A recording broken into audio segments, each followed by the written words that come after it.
The bed on her side is still made. The coffee she always brewed before sunrise, untouched, cold. Her coat is gone. Her keys are gone.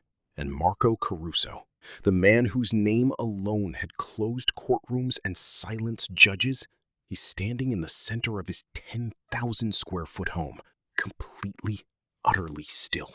Not because he doesn't know what to do, but because for the first time in 31 years, the most powerful man in Chicago is afraid to find out the answer to a question he already knows he asked for. Chicago in late November wears its cruelty openly. The lake wind cuts through wool like it has a grudge.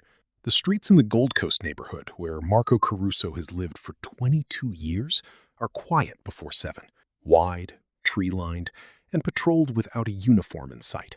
The neighbors know not to look too long at the black SUVs parked outside number 1140. The gardener knows not to show up unannounced. Even the mail carrier, a retired postal worker named Dennis, has learned to leave the packages at the gate and never ring the bell.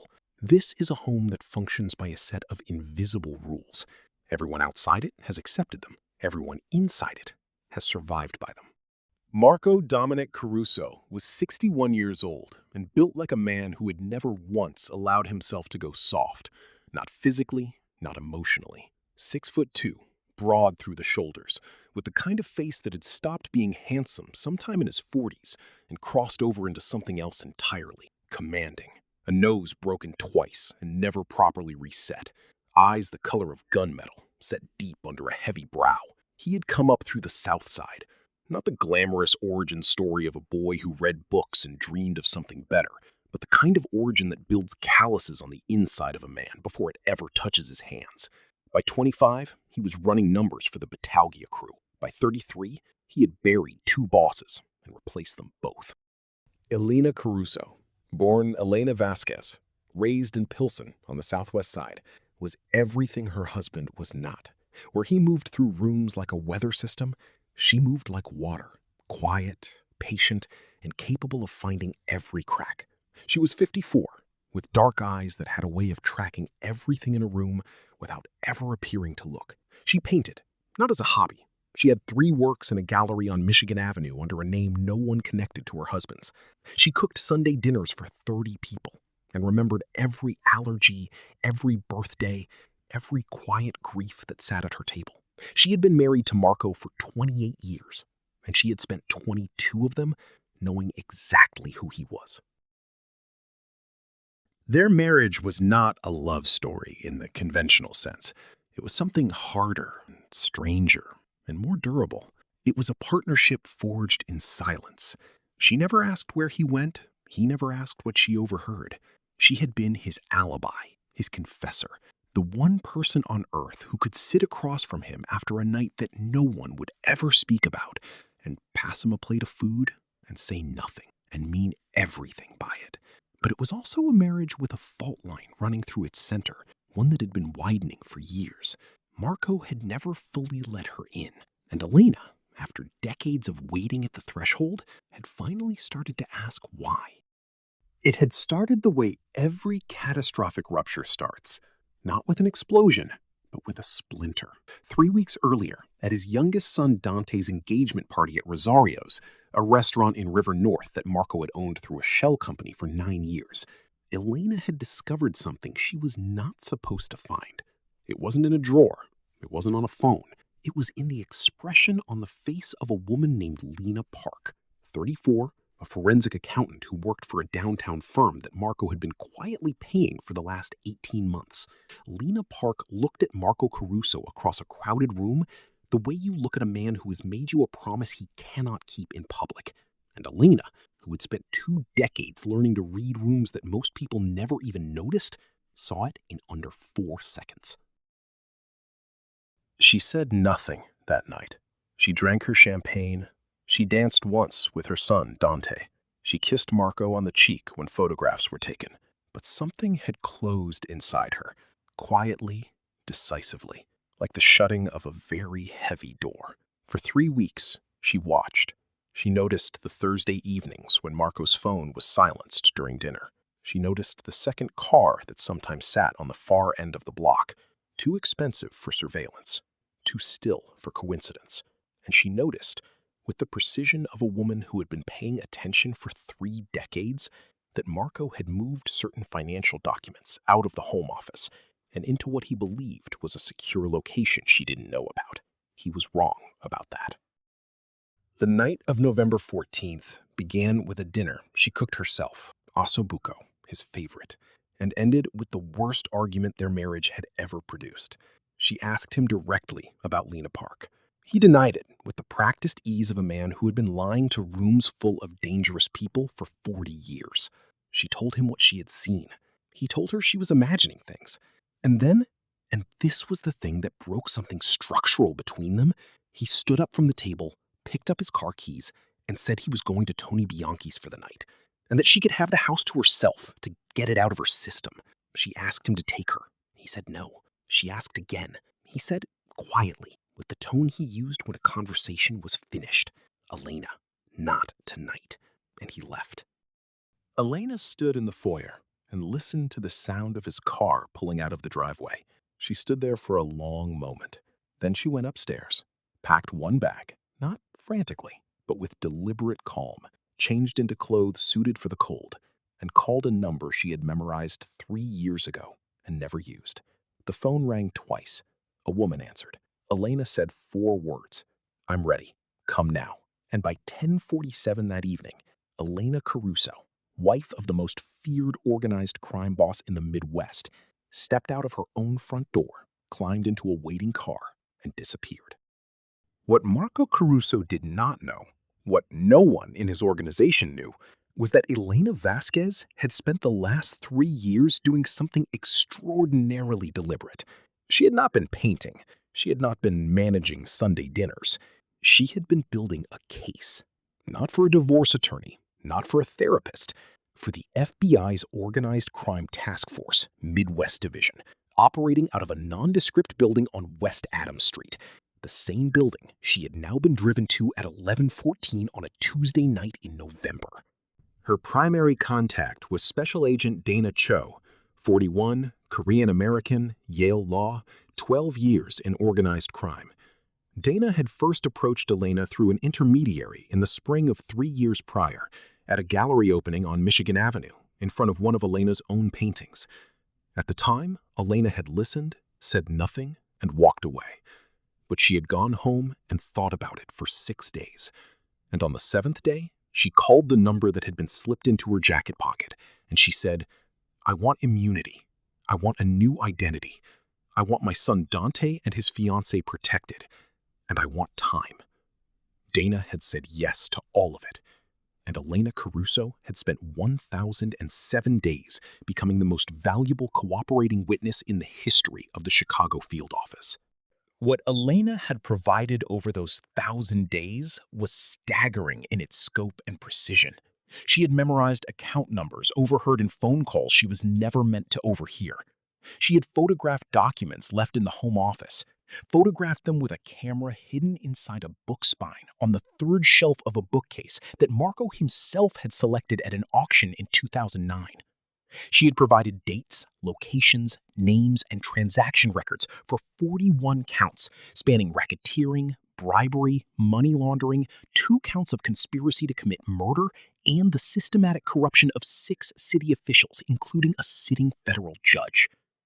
Every piece delivered quietly, methodically, over breakfast, over Sunday dinners, in the 30-minute window after Marco left the house and before his driver returned.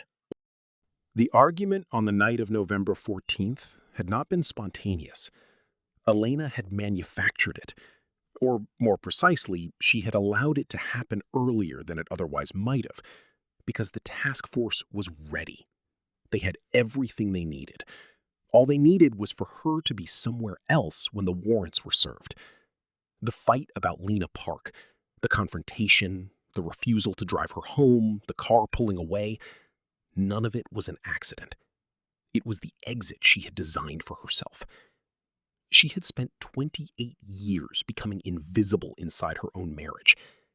And in the end, she used that invisibility to walk out of it, carrying the keys to her husband's destruction. At 5:47 the following morning, while Marco Caruso stood in his empty bedroom staring at an unmade half of a bed, 17 federal agents and 4 CPD detectives simultaneously executed 9 search warrants across 6 properties: Rosario's restaurant, the shipping warehouse on South Halsted, a townhouse in Wicker Park registered to a holding company, 2 safety deposit boxes at separate banks, and the home office of 1140 North Astor Street, where agents recovered a false panel safe behind the third shelf of a bookcase an FBI evidence log would later describe, with bureaucratic indifference to irony, as one oak-finished bookshelf unit, auction provenance, 2009. Marco Caruso did not panic. That was the thing about him. Even his enemies gave him that. When the black vehicles arrived at his gate at 6:02 in the morning, he was already dressed. Dark suit, no tie, shoes polished. He had called his attorney, Albert Ferrara, at 5:55 after his driver, a man named Paulie Santori, who had been with him for 19 years, texted a single word from the warehouse on Halsted: Federal. Marco had poured himself a glass of water. He had drunk it slowly, standing at the kitchen counter in the same spot where Elena made coffee every morning. Then he had sat down in the living room, with his hands flat on his knees, and waited for them to knock. They arrested him without incident. That detail appeared in the Tribune the next morning.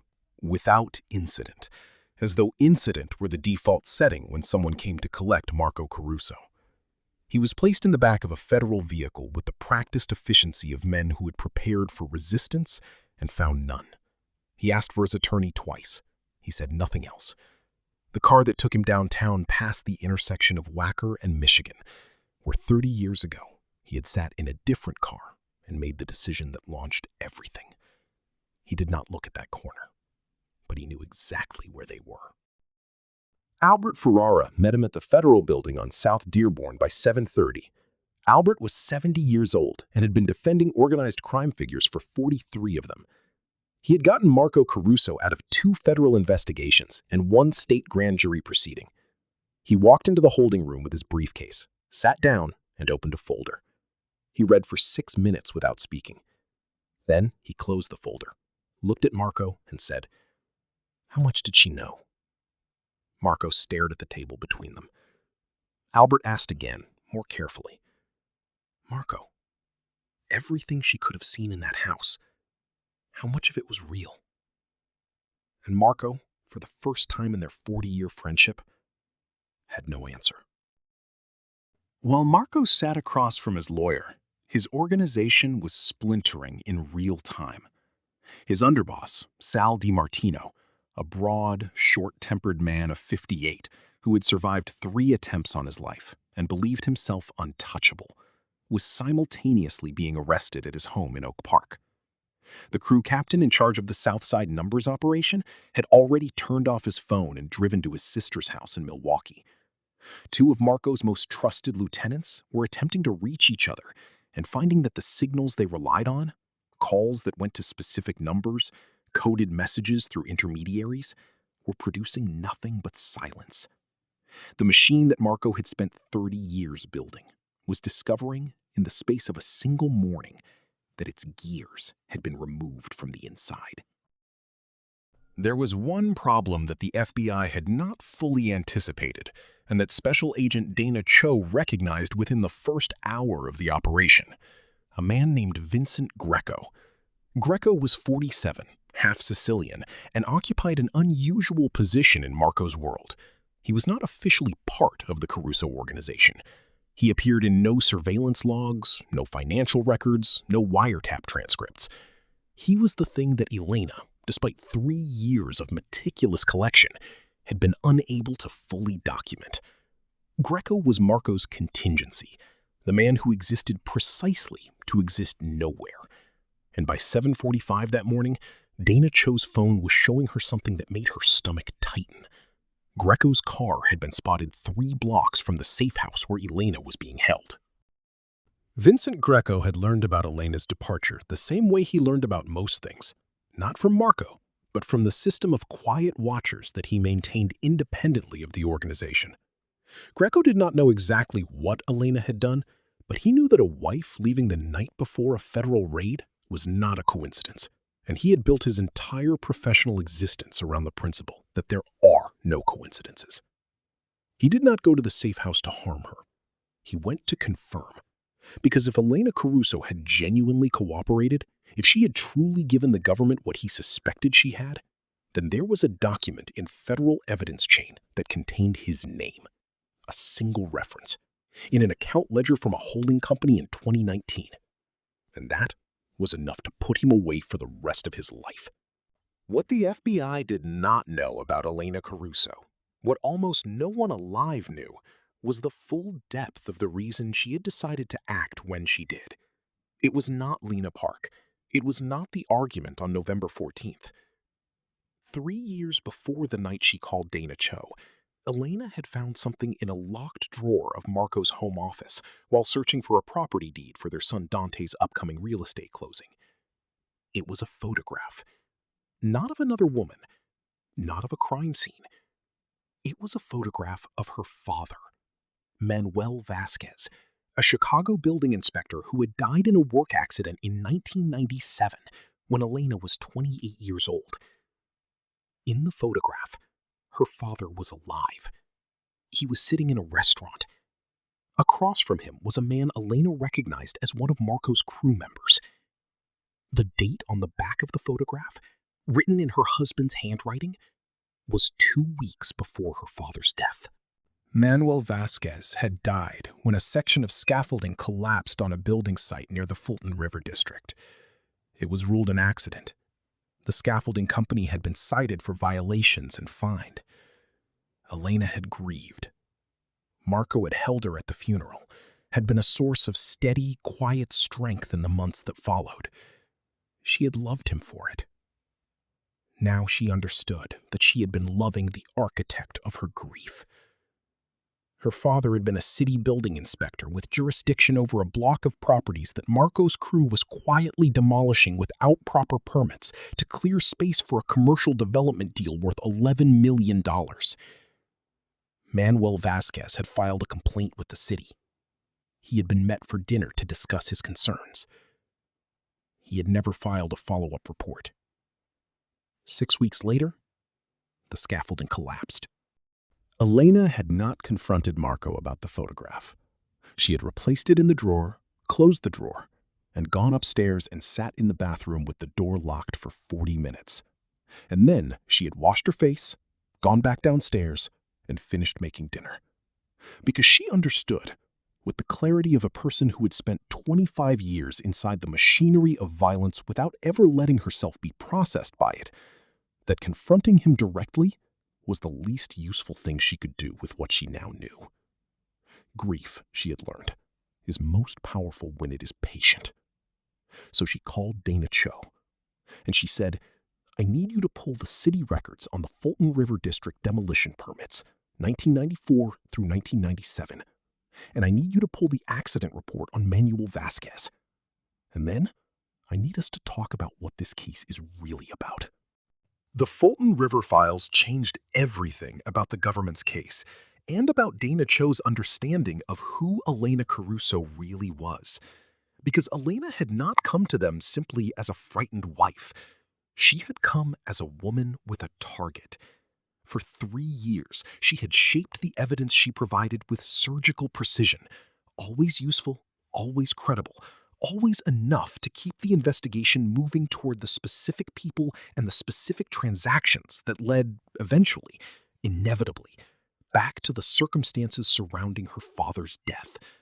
The racketeering charges were real. The bribery was real. The corruption of the federal judge was real. But underneath all of it, at the very center of Elena's 1,000-day project, was a quiet, methodical pursuit of justice for a man who had died on a Tuesday in October because he had tried to do his job correctly. Back at the safe house, the situation with Vincent Greco had intensified. He had not approached the building. He was too careful for that. But a secondary surveillance team following Greco reported that he had made 2 phone calls from a burner device and entered a coffee shop near the Damon Blue Line station where he met briefly with a man who the team's photo analyst identified within 40 minutes as a retired CPD detective named Frank Lauber, a man who had, 20 years ago, signed off on the city's safety inspection approval that had ultimately cleared the building site where Manuel Vasquez died. The circle was closing, but it was closing in a direction that could still swallow Elena before it finished. Dana Cho made a decision in that moment that would later be reviewed extensively in the internal after-action report, a decision that most of her supervisors would conclude was correct, and 2 of them would conclude was reckless, and one retired assistant director would later say, in a conversation that was never officially recorded, was the decision of a woman who understood the case more deeply than anyone in the room. Dana called Elena directly. She told her about Greco. She told her about Lauber. And then she asked Elena something she had never asked in 3 years of collaboration. Is there anything you haven't told me? Anything you found that you kept for yourself?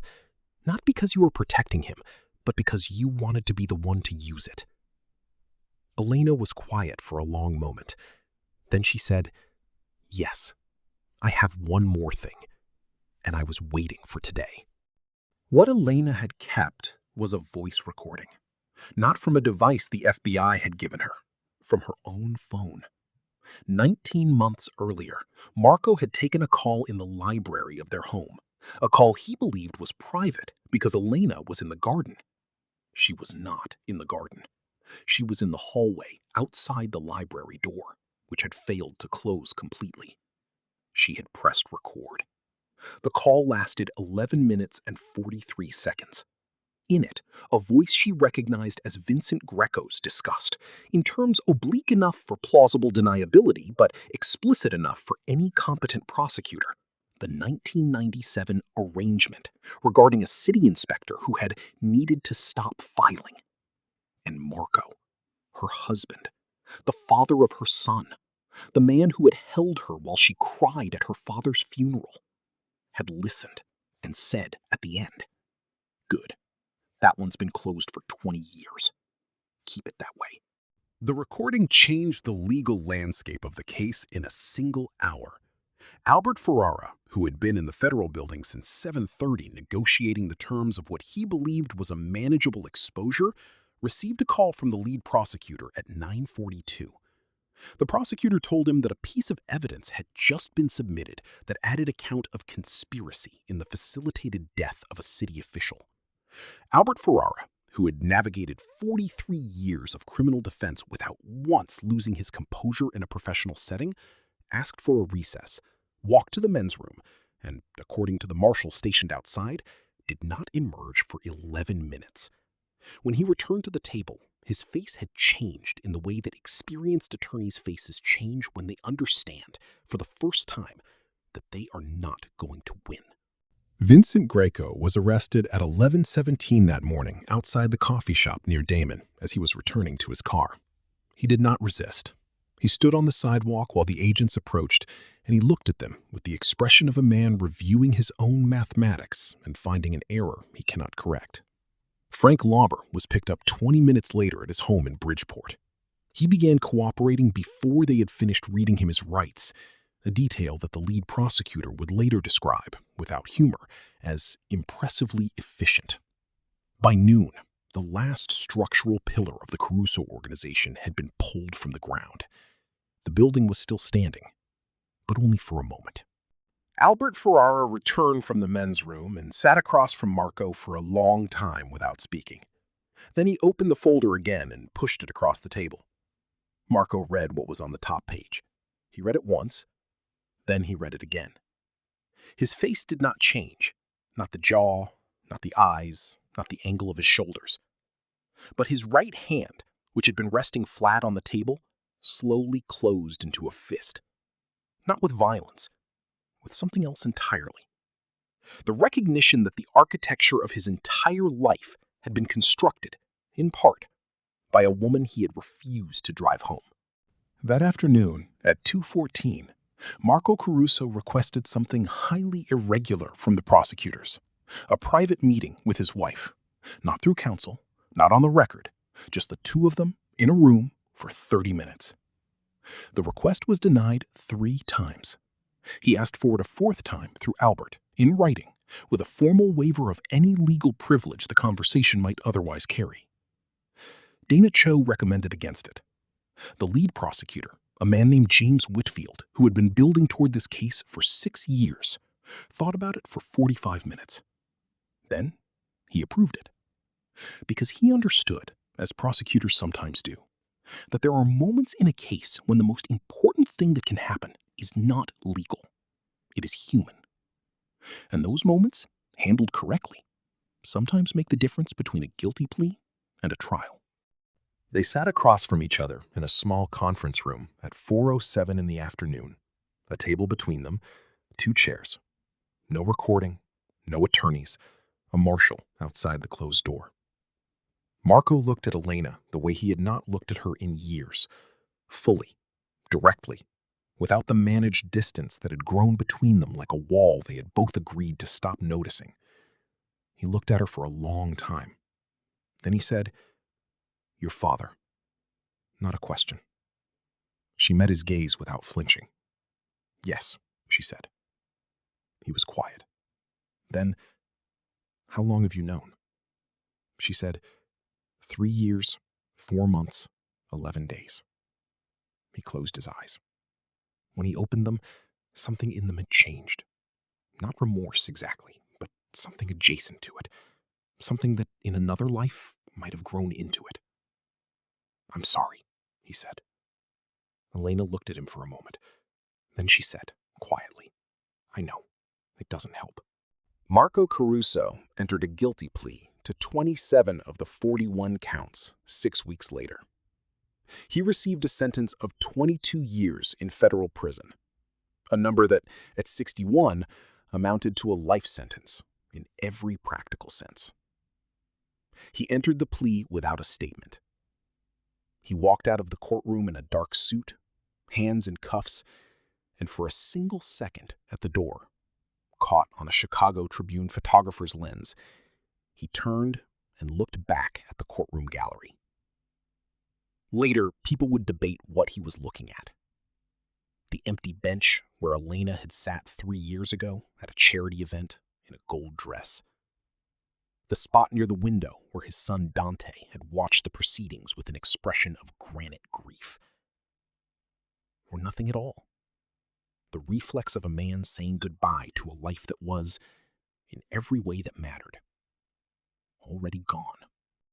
Dana Cho received a commendation from the field office director in January. She accepted it without ceremony, shook 2 hands, and went back to her desk. She had already opened the next case file. In the Midwest Organized Crime Division, there was always a next case file. But she kept, in a drawer of her own, in a folder labeled with only 2 initials, a printout of the gallery listing from Michigan Avenue for a show that had opened 3 months after the arrests. The painter's name listed in the catalog was E. Vasquez. 3 works, all sold opening night. The largest one, a wide, dark canvas of a Chicago street in winter, one figure walking away in the middle distance, lit from behind, had been purchased by an anonymous buyer for $14,000. Dana knew who the anonymous buyer was.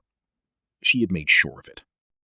Dante Caruso, 29, an architect, the one person in the Caruso family who had genuinely and entirely kept his hands clean, married his fiancée in a small ceremony in March, 8 months after the arrests. 60 guests, a church in Lincoln Park. Elena was there, under her new name, in a city she had chosen for herself, flown in and secured by the government for the single day. She sat in the 3rd pew. She wore a dark green dress. She cried when Dante took his vows, and she touched the pew in front of her with both hands, like she was steadying herself against something powerful. At the reception, Dante found her at a table near the window and sat beside her without speaking for a long time. Then he said, "I know why you did it, Mom." She put her hand over his. She said, "I know you do. That's enough." The gallery on Michigan Avenue sold its last E. Vasquez painting 11 months after the show opened. The buyer was a collector from Portland who found it in a secondary listing and described it in an email to the gallery owner as the most quietly devastating thing I have seen in a decade of collecting. He asked about the artist. The gallery owner passed the inquiry through two intermediaries. Elena, who was living under a different name in a city the government had helped her choose, with a studio that had good northern light, received the message. She read it. She thought about it for a day. Then she wrote back, "Thank you for asking. I paint what I know. I know quite a lot." Manuel Vasquez was memorialized officially in the spring following his son-in-law's conviction, a small ceremony organized by the city's Inspector General's office, prompted by the renewed investigation into the 1997 building site death.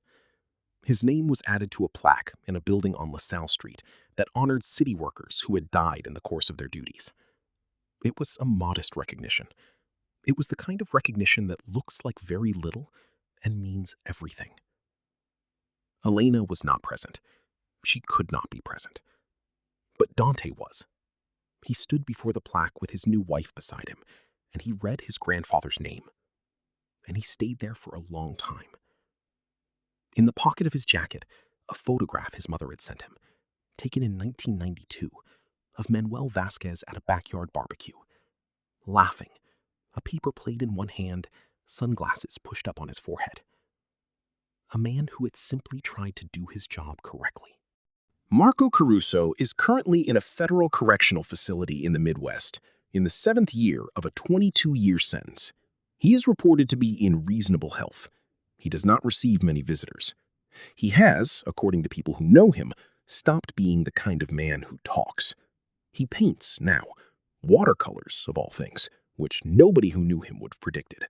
The prison art program, small landscapes. He gave one to Dante on his last visit. Dante has not returned since. The painting hangs, nonetheless, in the hallway of Dante's home in Lincoln Park. His wife has never asked him to take it down. Some things require more than one lifetime to become fully what they are. Elena Vasquez, that is her name now, returned to what it always should have been. Paints almost every day. She walks.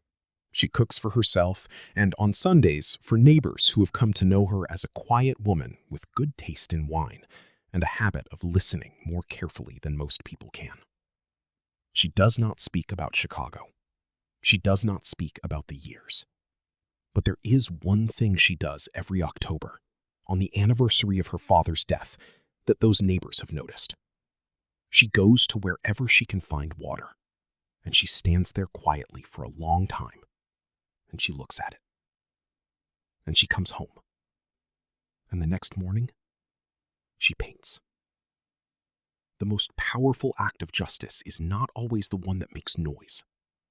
Sometimes it is the one that takes 28 years of patience and one final, perfect decision, made not in a courtroom, not with a weapon, but in a hallway, in the dark, holding a phone. The next story we're bringing you is about a man who built an empire in silence, and the single phone call that unraveled it in 30 minutes flat. It involves loyalty that turned out to be something else entirely, a debt that was never meant to be repaid, and a choice made in the dark that rewrote everything that came before it. If you love stories of hidden power, loyalty, and survival, subscribe. The next story is one you won't see coming.